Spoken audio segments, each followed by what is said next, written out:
I've been training for 13 years, coaching for 10, and during that time, I've got myself in great shape, even whilst having a disability where my bone died, as well as hundreds of others all around the world, all in different jobs, at different starting points, and in different situations. And these are the 5 key mistakes that if I could go back in time to when I first started, I would completely avoid. 1. Avoiding aggressive diets. This will rustle a few feathers as it's common this day and age to preach balance, sustainability, and lifestyle, which I get because it sells, but the balance that most people strive for is the exact habits that's got them into the mess that they're in the first place. The end goal is sustainability and having a body that you truly love that you can maintain or build on for life. But to get that, the more restrictive and aggressive that you can be in the short term, the quicker that you get the result. And let's be honest, no one enjoys dieting, so why diet for a prolonged period of time when you can get that result in less of a time frame? Now, this will depend massively on experience, person to person, on how aggressive you can go. But if you can tolerate it and be consistent without falling off, then put the foot on the gas and get after the physique that you want. 2. Prioritize cardio for fat loss. When I could walk and do cardio, I used to think that in order to lose fat, you need to do a lot of it. And while cardio helps, it doesn't directly cause fat loss, and unless you're a professional bodybuilder,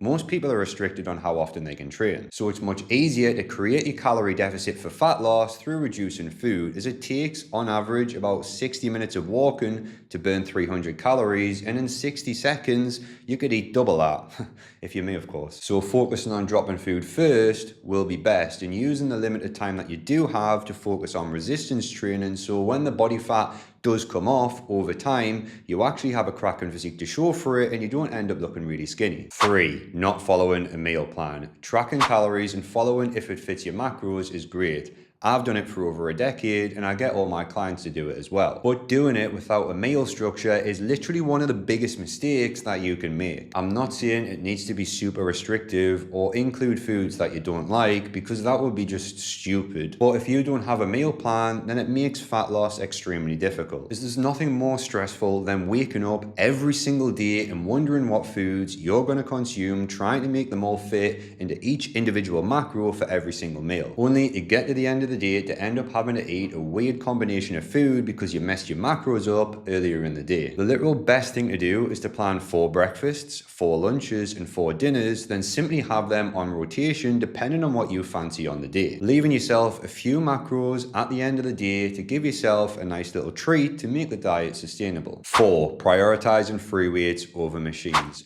Being disabled and building muscle is hard. However, it taught us to be smart with my training to work around my hip, which meant I dropped a ton of free weight movements for machines, fortunately allowing us to learn one of the biggest mistakes that I used to make, which was prioritizing free weights over machines when it should be the other way around. As when it comes to machines, what's often overlooked is you don't waste any energy getting into position, which means you can use that energy to lift more. Then there's no fear of actually dropping the weight, which will also allow you to lift more and have the confidence to do so. And you're also much more stable, and the key with any movement is to build muscle, and to build muscle, the more stable you are, the easier it is for you to generate force and tension within the muscle that you're intended to grow. Think of a dumbbell press and a machine press. Both are great movements and will build your chest, but the dumbbell press takes a ton of energy to carry the dumbbells over to where you're pressing, put them on your knees, throw them up, get comfy, and then when you do get them up to the top of the movement, it's pretty damn scary when they're above your head. Whereas by doing a machine press, it removes all of that, as all you have to do is simply get into the machine, get comfortable, and press. Now, there is a caveat to this, is some machines are pretty terrible, but if you're in a gym and you have good machines, you should use them. 5. Not prioritizing sleep. Now, I'm not going to sit here and simply say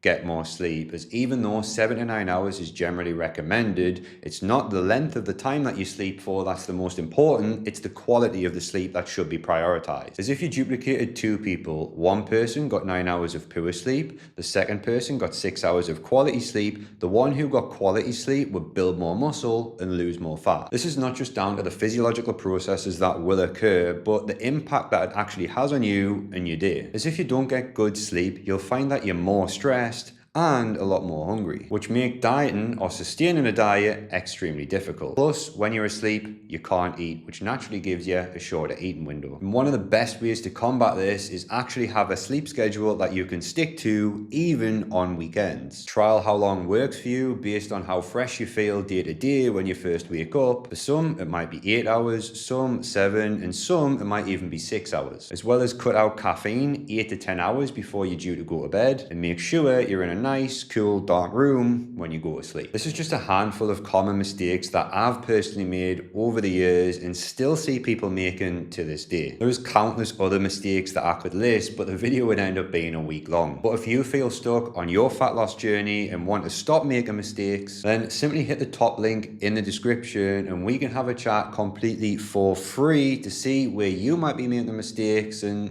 how we can actually fix them. It's no obligation, no stress. You can simply take the advice that me and my team will give you and go away and implement it. Obviously, it would be great if you joined, as we could guarantee that you won't make their mistakes going forwards into the future and guarantee your life-changing result. And while you're there, don't forget to like, subscribe for more educational content like this.